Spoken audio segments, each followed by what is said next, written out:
నమస్కారం స్వాగతం ముందుగా ప్రేక్షకులకి మహాశివరాత్రి శుభాకాంక్షలు ఈనాటి ముఖ్యాంశాలు ప్రజలందరికీ మహాశివరాత్రి శుభాకాంక్షలు తెలిపిన సీఎం చంద్రబాబు ఈ మేరకు ట్వీట్ చేసిన సీఎం నదీ స్నానాలు ఉపవాసం జాగరణ దీక్షలను అత్యంత నిష్ఠతో ఆచరిస్తున్న భక్తులకి ఆ శంకరుడు సకల శుభాలను ఆనంద ఆరోగ్యాలను అనుగ్రహించాలని కోరుకుంటున్నానని సీఎం వెల్లడి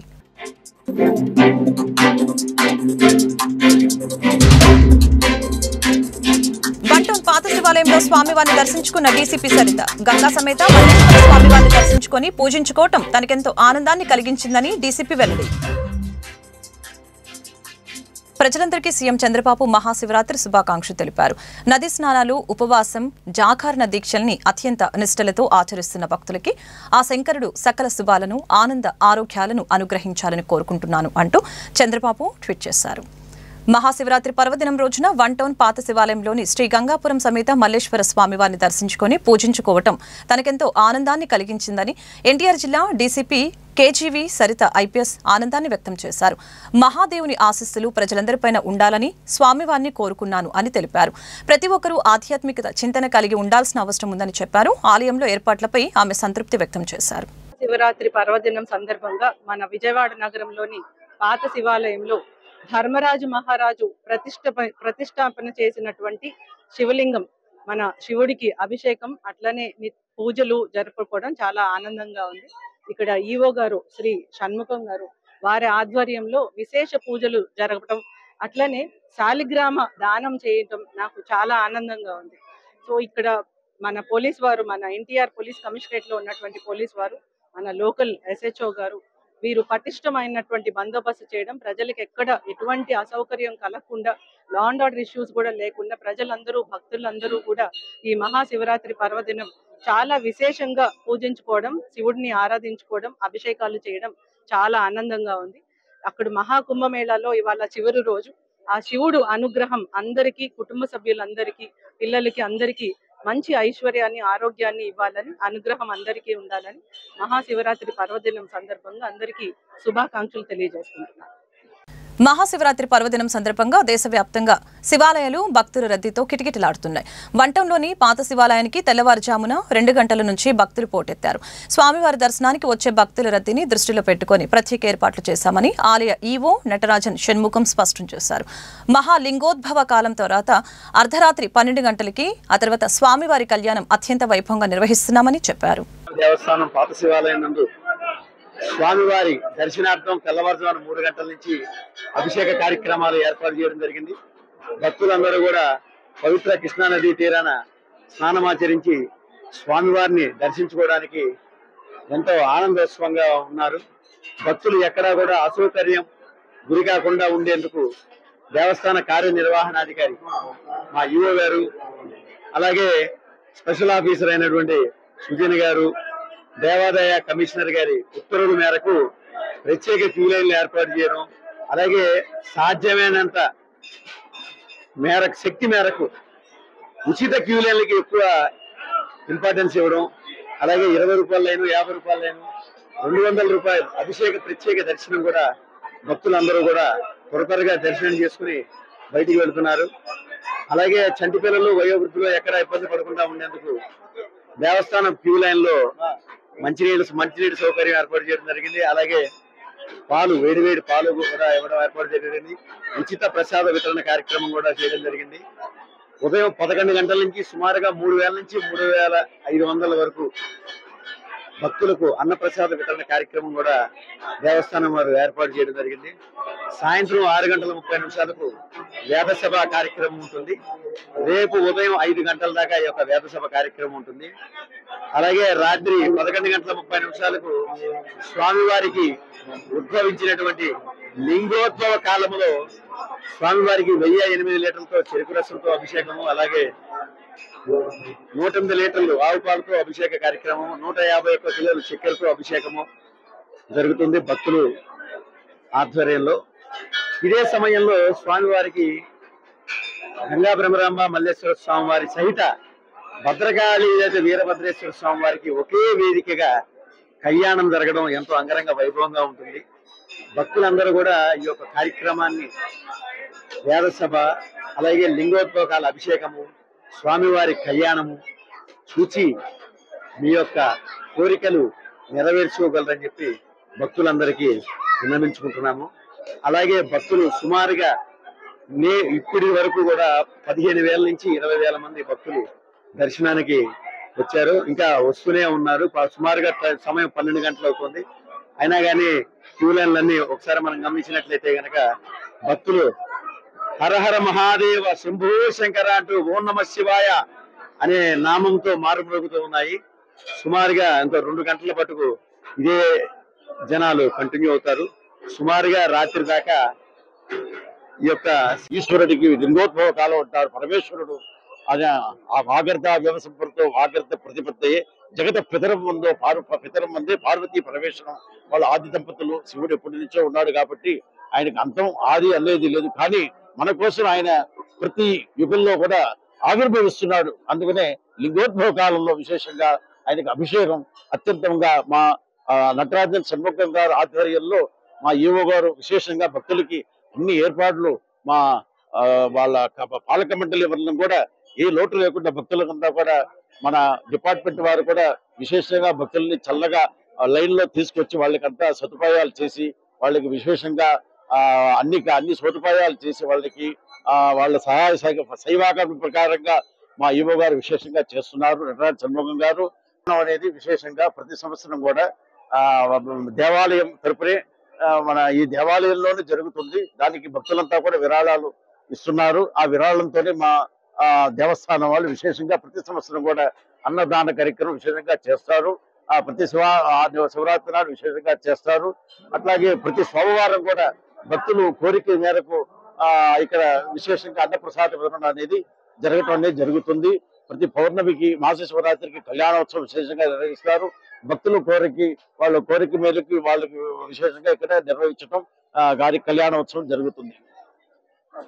మన సంస్కృతి సాంప్రదాయాలను కాపాడుకుంటూ ఆధ్యాత్మిక చింతన ప్రతి ఒక్కరికి అవసరమని సహస్ర దీప లింగార్చన కార్యక్రమంలో పాల్గొన్న ముఖ్య అతిథులు వెల్లడించారు. మహాశివరాత్రి సందర్భంగా పాత రాజరాజేశ్వరిపేటలో ఆధ్యాత్మిక చింతన కలిగిన కార్యక్రమాన్ని నిర్వహించడం ఆహ్వానించదగ్గ విషయమని చెప్పారు. కార్యక్రమాన్ని నిర్వహించిన బీజేపీ ఓబీసీ మండల అధ్యక్షులు తురాల లీలా వెంకట ప్రసాద్ యాదవ్ని అభినందించారు. అందరికీ నమస్కారం అండి. నా పేరు Boddu Nagalakshmi, BJP national executive member. ఈ రోజు ఆర్ఆర్పేటలో మరి యాదవ్ గారు, ప్రసాద్ యాదవ్ గారు, ఇది 2వ సంవత్సరం మరి శివరాత్రి సందర్భంగా మరి ఇక్కడ దీపాలు, శివలింగాన్ని, త్రిశూలాన్ని అలాగే ఏర్పాటు చేసి ఇది 2వసారిగా ఈ పుర ప్రాంతాల్లో ఈ ఆర్ఆర్పేటలో కూడా అందరికీ మంచి జరగాలని చెప్పి జ్యోతి ప్రజ్వలనం చేపిస్తున్నారు. అలాగే నాగలక్ష్మి అమ్మవారు పీఠాధిపతి అయిన నాగలక్ష్మి గారు కూడా మాతాజీ రావటం, నన్ను కూడా ఈ రోజు ఇక్కడ పిలవటం, ఈ కార్యక్రమానికి ఈ సాయంత్రం వేళ నన్ను పిలవటం కూడా చాలా ఆనందకరంగా ఉంది. జనాలకి ఏదైతే దీపం జ్యోతి పరబ్రహ్మ అంటారు, అలాగే ప్రతి ఒక్కరి హృదయాల్లో దీపాలు వెలిగించాలని చెప్పి ఇక్కడ ప్రతి ఒక్కరు వచ్చి లలితా సహస్రనామం చదవటం, అలాగే హనుమాన్ చాలీసా కూడా పారాయణం చేస్తూ ఈ రోజు దీపాలను వెలిగించడం జరిగింది. అందరికీ సర్వేజన సుఖినో భవంతు, అందరికీ మంచి జరగాలని ఈ కార్యక్రమం పెట్టినందుకు ప్రసాద్ యాదవ్ గారికి ధన్యవాదాలు చెప్తున్నాను. ఓం శ్రీ మాత్రే నమః. ఓం నమ శివాయ. ఈ స్థానంలో యాదవ్ గారు 2వసారిగా ఈ దీపోత్సవం అనేది శివరాత్రి సందర్భంగా చేస్తున్నారు. ఈ దీపోత్సవానికి శ్రీ శ్రీ నాగలక్ష్మి అమ్మవారి శక్తిపీఠం నుండి నాగలక్ష్మి మాతని పిలిచి ఈ దీపోత్సవానికి దీపాధిష్కరణ చేయమని చెప్పారు. దీనికి అందరికీ భక్తులందరికీ ఆయుర ఆరోగ్యాలు అష్టైశ్వర్యాలు అన్ని కలగజేయాలని కోరుకుంటూ అమ్మవారిని ఈ దీపం పరబ్రహ్మ స్వరూపంగా ప్రతి ఒక్కరి మనసులో దీపజ్యోతి వెలగాలని, జ్ఞానాన్ని కలుగు చేయాలని కోరుకుంటూ అమ్మవారిని ప్రార్థిస్తాను. ప్రసాద్ యాదవ్ గారు ఇంత మంచి కార్యక్రమాన్ని ఈ పుర వీధిలో చేయటం అనేది చాలా సంతోషకరమైన విషయం. భక్తజనులందరూ దీనిలో పాల్గొని వారు భక్తి శ్రద్ధల్ని చూపించుకొని అమ్మవారి ఆశీస్సులు పొందుతున్నారు. స్వామివారిని, ఈశ్వరుడిని కటాక్షం వాళ్ళందరికీ కలగాలని అమ్మవారిని ప్రార్థిస్తున్నాను. శ్రీ శ్రీ నాగలక్ష్మి అమ్మవారి శక్తిపీఠం నుండి వచ్చి నేను ఇక్కడ ఈ స్థానం దగ్గర ఈ పూజా కార్యక్రమంలో పాల్గొనడం నాకెంతో సంతోషంగా ఉంది. అమ్మవారి ఆశీస్సులు అందజేస్తున్నాను. హరే కృష్ణ కృష్ణ కృష్ణ హరే హరే, హరే రామ రామ రామ హరే హరే. నా పేరు ప్రసాద్ యాదవ్ అండి, పాతరాజరేసుపేట. నేను రెండోసారి చేయడం ఇది. మహాశివరాత్రి సందర్భంగా ఇక్కడ రెండోసారి చేయడం. ఈ పేట బాగా వెనకబడిన ప్రాంతం అండి ఈ ఏరియాని. ఈ ఏరియాలో ఎవరు ఇలాగా చేసింది లేదు. నన్ను చూసేనే అందరూ చేయాలి అని చెప్పేసి నాకు ఇది. ఈ జ్యోతిని ప్రారంభించడానికి శ్రీ శ్రీ శ్రీ నాగలక్ష్మి అమ్మవారు వచ్చారు, ముఖ్య అతిథిగా వచ్చి చేశారు. బొడ్డు నాగలక్ష్మి గారు కూడా ఎస్సీ సెల్ రాష్ట్ర ఇన్ఛార్జి ఆహ్వానితులుగా వచ్చారు, ముఖ్య అతిథిగా వచ్చారు, చేశారు. ఇక్కడికి వచ్చిన లలితా సహస్రనామం, గోపూజ, తులసి పూజ, ఈ కార్యక్రమాలన్నీ జరిగి ప్రసాద వితరణ కూడా ఉందండి. ఇక్కడ ఈ భక్తులందరూ కూడా శివరాత్రి శివుని ఆశీస్సులు అందాలని కోరుకుంటున్నాను. అందరికీ నమస్కారం. 56 division Janasena party division president ని మాట్లాడుతున్నాను. ఇక్కడ రాజరాజేశ్వరిపేటలో ప్రసాద్ గారి ఆధ్వర్యంలో ప్రతి సంవత్సరం ఎంతో ఘనంగా మహాశివరాత్రి దినాన్ని పురస్కరించుకొని ఎంతో వైభవంగా మా డివిజన్ లో అనేక కార్యక్రమాలు చేస్తూ ఉన్నారు. లాస్ట్ టైం ఇలాగే ఎంతో ఘనంగా చేయడము, మళ్ళీ రెండోసారి ఇది పునస్కరించుకొని మహాశివరాత్రి పర్వదినాన్ని పునస్కరించుకొని చాలా వైభవంగా మహాశివరాత్రి వేడుకలు ఘనంగా చేస్తున్నా ఉన్నారు. నిజంగా ప్రసాద్ గారికి నాకు హృదయపూర్వక ధన్యవాదాలు. అలాగే ప్రసాద్ గారు అనేక కార్యక్రమాలు చేస్తా ఉంటారు డివిజన్ లో. ఆయనకి ఒక హిందూయిజం అలాగే సనాతన ధర్మాన్ని ఫాలో అవుతా ఉంటారు ఆయన. మాకు చాలా ఆనందం అనిపిస్తా ఉంటుంది. ఒక హిందూ మతాన్ని మనం ఎలా ఉండాలి, ఆడపిల్ల ఎలా బ్రతకాలి, అలాగే హిందూ మతంలో ఉన్నటువంటి ప్రత్యేకతలు ఆయన ప్రత్యేకంగా చెప్తా ఉంటారు. అలాగే ఒకసారి కృష్ణాష్టమిని అలాగే చేయడం జరిగింది. అలాగే ఇదే సంవత్సరం మహాశివరాత్రిని పురస్కరించుకొని ఎంతో వైభవంగా ఈ కార్యక్రమాలు చేస్తా ఉన్నారు. దీనికి ముఖ్య అతిథిగా మమ్మల్ని పిలవడము, అలాగే బీజేపీ నుంచి మహిళలను పిలవడము, అలాగే కొంతమంది మా డివిజన్ ప్రెసిడెంట్స్ కూడా పిలవడం మాకు చాలా ఆనందకరంగా ఉంది. మాకు ఇలాంటి కార్యక్రమాలు మరెన్నో చెయ్యాలి అని చెప్పి సార్కి మేము వెనక ఉండి అన్ని విధాల తోడుంటామని చెప్పి మేము కోరుకుంటా ఉన్నాము. మహాశివరాత్రి పండుగ రోజున స్వామివారిని దర్శించుకోవటం ఎంతో ఘనమైన విషయమని, దానితో పాటు నిరాశ్రయులను బాధితుల్ని ఆదుకోవటం కూడా దైవ కార్యంగానే భావించాలని 52 డివిజన్ కార్పొరేటర్ ఉమ్మడి చంటి స్పష్టం చేశారు. ఈరోజు శివరాత్రి సందర్భంగా శివాలయాలు తిరుగుతాం మనం. మరి శివయ్య అనే వ్యక్తి వాళ్ళ రోడ్డు మీద పడి ఉన్నాడు. 10 రోజుల కిందట ఇక్కడికి వచ్చి ఈ అరుగు మీద పడుకొని ఉన్నారట. మరి ఇళ్ళగల్లా అతను నాకు ఫోన్ చేసి, చంటి గారు ఇవాళ పరిస్థితి ఇది ఇలా ఉంది అంటే మరి వచ్చి చూడటం జరిగింది. అదే విధంగా కూడా ఆయన ఆరోగ్య పరిస్థితి అయితే బాగోలేదు. మరి ఆయన ఎప్పుడో వచ్చాడంట, ఇక్కడ విజయవాడ నగరం వైజాగ్ లో ఉంటాడంట. మరి ఇక్కడ ఉండి ఆరోగ్య పరిస్థితి బాగోక మరి ఎవరు వారికి అయినోళ్ళు లేరని ఆయన చెప్తా ఉన్నారు. ఆయన మాత్రం ఊరు వైజాగ్, పేరు శివయ్య. మరి వారిని మరి ఇప్పుడు గవర్నమెంట్ హాస్పిటల్కి తీసుకెళ్ళడం జరిగింది. మరి అదే విధంగా కూడా గవర్నమెంట్ హాస్పిటల్ తీసుకెళ్తే 2-3 రోజులు ఉండాలి అంటే మరి ఒక మనిషి అయితే ఖచ్చితంగా ఉండాలి అక్కడ. ఆ మనిషిని కూడా ఏర్పాటు చేయడం జరిగింది. మరి దీనికి పూర్తిగా సహకరించిన వారు మహేంద్ర గారు, అదే విధంగా అందరూ కూడా సహకారంతో మరి ఆయన్ని నిర్మలా హృదయ భవన్కి అక్కడి నుంచి మళ్ళీ 3 రోజులు 4 రోజులు అయిన తర్వాత బాగున్న తర్వాత నిర్మలా హృదయ భవన్కి జాయిన్ చేయడం జరిగింది. ఆయన ఆరోగ్య పరిస్థితి అయితే బాగోలేదు, మరి ఆయాసపడతా ఉన్నాడు, మరి లెగలేదు పొద్దున్న దాకా అయితే. మరి ఇప్పుడే మరి ఆయన్ని కొద్దిగా అయ్యి తాగిస్తే కొద్దిగా లేచి కూర్చున్నాడు. ఆ డ్రెస్సులు ఆ బట్టలు కూడా బాగోలేదు. 10 రోజులు బట్టి 1-2 కూడా దాంట్లోనే వెళ్ళడం జరుగుతూ ఉంది. మరి అవన్నీ కూడా స్క్రీన్ చేసి మరి బట్టలు మార్చి మరి ఎక్కడం జరిగింది. మరి ప్రజలందరూ కూడా గ్రహించాల్సింది ఒకటి ఏంటంటే, ఇలాంటి వారు ఎవరైనా ఉన్నట్లయితే మా ఫోన్ నెంబర్లు ఉన్నాయి, మా ఫోన్ నెంబర్లు ఇస్తాము. అవి కూడా ఏంటంటే ఎవరైనా రోడ్డు మీద పడి ఉన్నట్లయితే ఆ నెంబర్లు మాకు ఫోన్ చేయండి. ఆ ఫోన్ నెంబర్లో చేసినట్లయితే మేము వారిని బాగోలేదంటే గవర్నమెంట్ హాస్పిటల్కి, లేదంటే నిర్మలా హృదయ భవన్కి ఆశ్రమాలు ఉన్నాయి, అన్ని ఆశ్రమాలు ఉన్నాయి. కానీ ఆశ్రమాల్లో బాగుంటే వాళ్ళ పని వాళ్ళు చేసుకుంటేనే తీసుకుంటారు. కానీ నిర్మలా హృదయ భవనంలో వారు ఏ పని చేసుకోలేకపోయినా మరి ఏదైనా కానివ్వండి. మరి మొన్న అయితే తీసుకెళ్ళినప్పుడు ఒక మనిషికి కాళ్ళు పురుగులు పట్టేసి అతను కూడా జాయిన్ చేసుకోవడం జరిగింది. వాళ్ళు శుభ్రం చేసి వాళ్ళు నీట్గా స్నానం చేపించి ప్రతిరోజు కూడా వాళ్ళు స్నానం చేసుకోలేని పరిస్థితులు ఉంటే వాళ్ళే స్నానం చేపిస్తారు. మరి ఇలాంటి ఆశ్రమాలు ఉండటం కూడా మన అదృష్టం. ఎందుకంటే ఎవరి జీవితాలు ఎట్లా ఉంటాయో, భగవంతుడి నిర్ణయాలు ఎలా ఉంటాయో తెలియదు మనకి. మరి పిల్లలు మరి కొంతమంది అయితే రోడ్ల మీద వదిలేస్తా ఉన్నారు పిల్లల్లో తల్లిదండ్రుల్ని. అంటే తల్లిదండ్రుల పద్ధతి పిల్లలకు నచ్చకపోవచ్చు, పిల్లల పద్ధతి తల్లిదండ్రులు నచ్చకపోవచ్చు. పిల్లల మీద ఉన్న కోపంతో వీళ్ళు బయటకు వచ్చేయచ్చు. మరి వాళ్ళు రమ్మన్నా కొంతమంది పిల్లలు వెళ్ళరు. కొంతమంది ఏమో వాళ్ళు ఉంటానరా ఏదో ముద్ద పెట్టరా అంటే, కొంతమంది పిల్లలేమో నువ్వు పోరా బాబు ఏం సంపాదించావు మాకేమి ఇచ్చావు అనే రోజులు ఇలా ఉన్నాయి. వాళ్ళ ప్రతి ఒక్కరు కూడా దేవుడి గుళ్ళకి వెళ్ళండి, తప్పు లేదు. కానీ తల్లిదండ్రులకు మాత్రం అన్నదండం రెండు పెట్టండి. అది జీవితంలో చాలా విలువైందని ఈ సందర్భంగా తెలియజేస్తాం.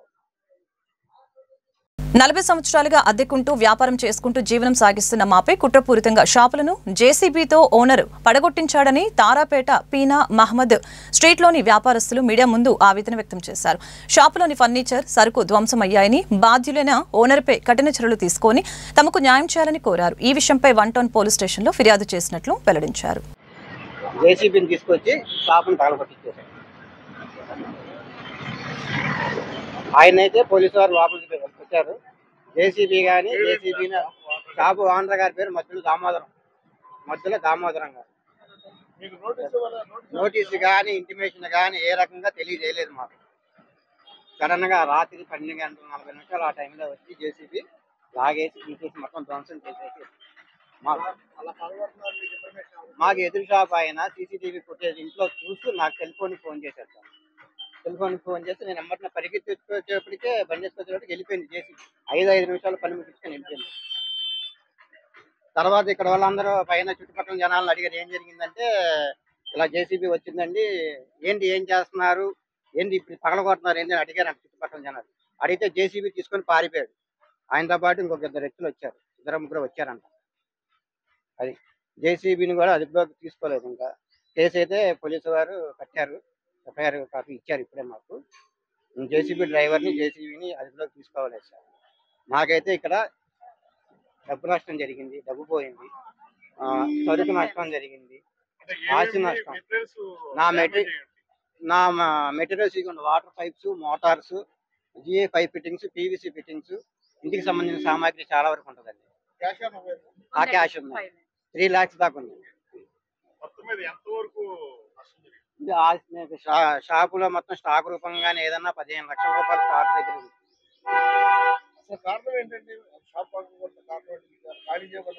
ఖాళీ చేయమని అంటే మామూలుగా వచ్చి కడతానండి మీరు ఖాళీ చేస్తే అన్నాడు. సరే సార్ మాకు 2 సంవత్సరాలు టైం ఏమన్నా అన్నాం, అంతే జరిగింది.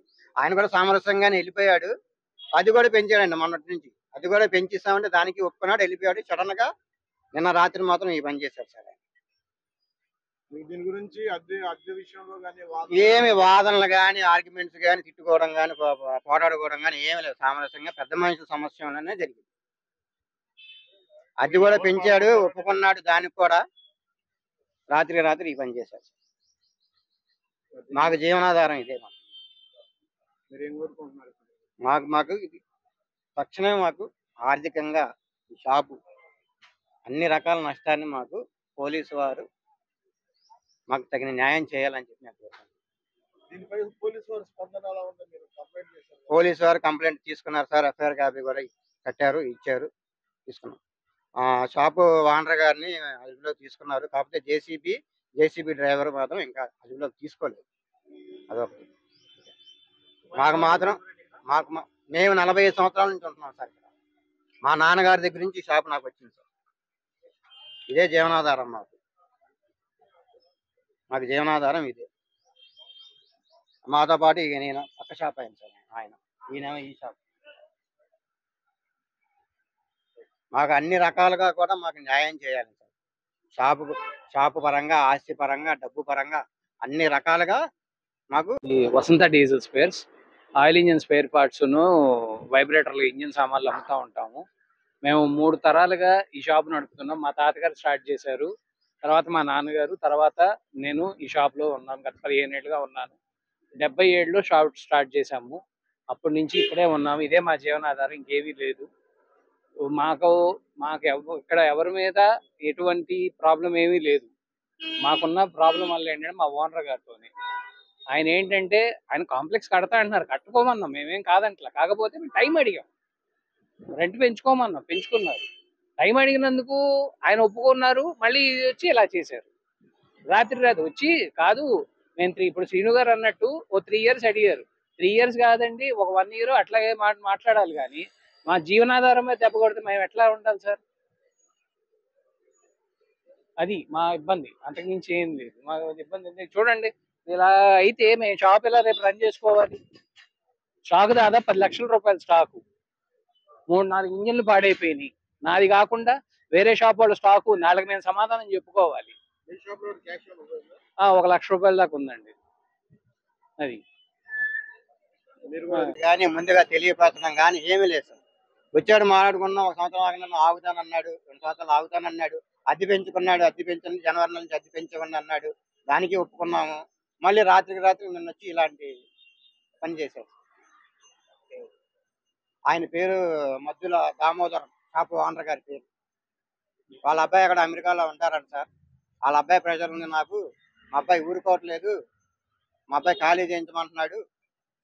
తర్వాత వచ్చి నేను మంచోని కాబట్టి సరిపోతుంది, అదే నేను రౌడీనో గోండాలో దించి నేను ఆక్రమించుకుంటే మీరేం చేస్తారు, లేదంటే ఏదైనా రౌడీలకి గోండాలకి స్థలం అమ్మేసుకుంటే మీరేం చేయగలుగుతారు అని ఇలాంటి మాటలన్నీ మాట్లాడి వెళ్ళాడు సార్. 10-15 రోజులు. నా పేరు మానకొండ శ్రీనివాస్, నేను వాసంతి ఎంటర్ప్రైజెస్ ప్రొపరేటర్ సార్. వార్తలు ముగించే ముందు ముఖ్యాంశాలు మరొకసారి. ప్రజలందరికీ మహాశివరాత్రి శుభాకాంక్షలు తెలిపిన సీఎం చంద్రబాబు. ఈ మేరకు ట్వీట్ చేసిన సీఎం, నదీ స్నానాలు, ఉపవాసం, జాగరణ దీక్షలను అత్యంత నిష్ఠతో ఆచరిస్తున్న భక్తులకి ఆ శంకరుడు సకల శుభాలను, ఆనంద ఆరోగ్యాలను అనుగ్రహించాలని కోరుకుంటున్నానని సీఎం వెల్లడి. వన్-టౌన్ పాత శివాలయంలో స్వామివారిని దర్శించుకున్న డీసీపీ సరిత, గంగా సమేత మల్లేశ్వర స్వామివారిని దర్శించుకొని పూజించుకోవటం తనకెంతో ఆనందాన్ని కలిగించిందని డీసీపీ వెల్లడి.